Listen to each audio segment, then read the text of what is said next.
नमस्कार दोस्तों, आज हम बात करने जा रहे हैं एक बहुत ही दिलचस्प विषय अलंकार पर। तो चलिए इसे सरल शब्दों में समझते हैं। इसका मतलब होता है जो किसी की शोभा बढ़ाता है, यानी कि शोभा करता है, आभूषित करता है, उसे अलंकार कहते हैं।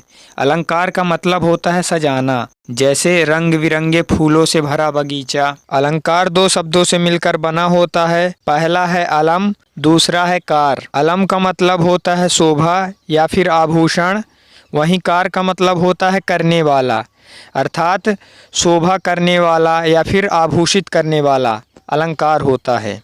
आइए अब हम इसकी परिभाषा देखते हैं। अलंकार का सामान्य अर्थ आभूषण है या फिर गहना है। जिस प्रकार एक स्त्री अपनी सुंदरता को बढ़ाने के लिए गहनों का प्रयोग करती है, ठीक उसी प्रकार कोई कवि या फिर लेखक अपनी कविता की शोभा बढ़ाने के लिए अलंकारों का प्रयोग करता है। यदि किसी काव्य में हम अलंकारों का प्रयोग करते हैं तो उस काव्य को सुनने में हमको बहुत अच्छा लगता है।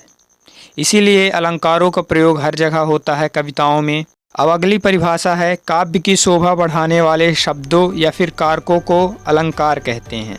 यहाँ पर पहली और दूसरी जो परिभाषा है वो सबसे ज़्यादा उपयोग में आती है।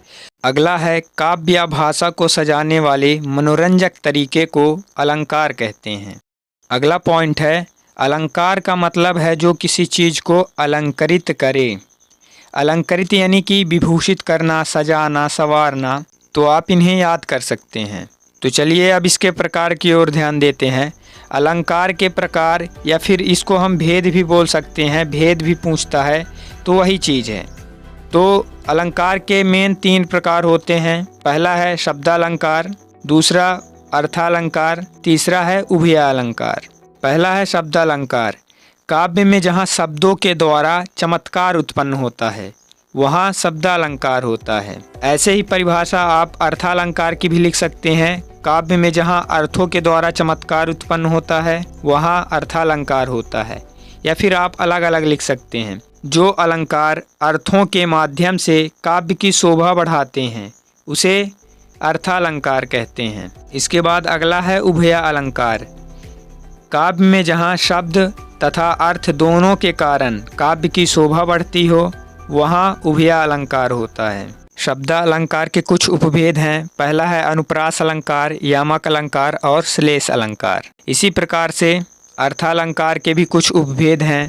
पहला है उपमा अलंकार, रूपक, उत्प्रेक्षा, अतिशयोक्ति और मानवीकरण अलंकार। इन अलंकारों के बारे में हम अगली वीडियो में चर्चा करेंगे। इन सभी अलंकारों की अलग अलग वीडियो होगी। उस वीडियो में हम डिटेल से समझाएंगे बढ़िया तरीके से, 10-10, 15-15 उदाहरण देकर। तो इन सभी की वीडियो आपको हमारे प्लेलिस्ट में देखने को मिल जाएगी। आप हमारे चैनल में जाकर प्लेलिस्ट वाले ऑप्शन पर क्लिक करेंगे तो यहाँ पर हमारी सारी की सारी प्लेलिस्ट आपको देखने को मिल जाएगी। तो आप अलंकार वाले ऑप्शन में क्लिक करके सारी की सारी वीडियो देख सकते हैं। तो दोस्तों, अलंकार सिर्फ कविता में नहीं है बल्कि हमारी रोज़मर्रा की बातचीत में भी छुपा होता है। अगली बार जब आप कुछ सुंदर कहें तो अलंकार का इस्तेमाल करना ना भूलें। तो मिलते हैं अगली वीडियो पर, तब तक के लिए खुश रहिए और लिखते रहिए। धन्यवाद।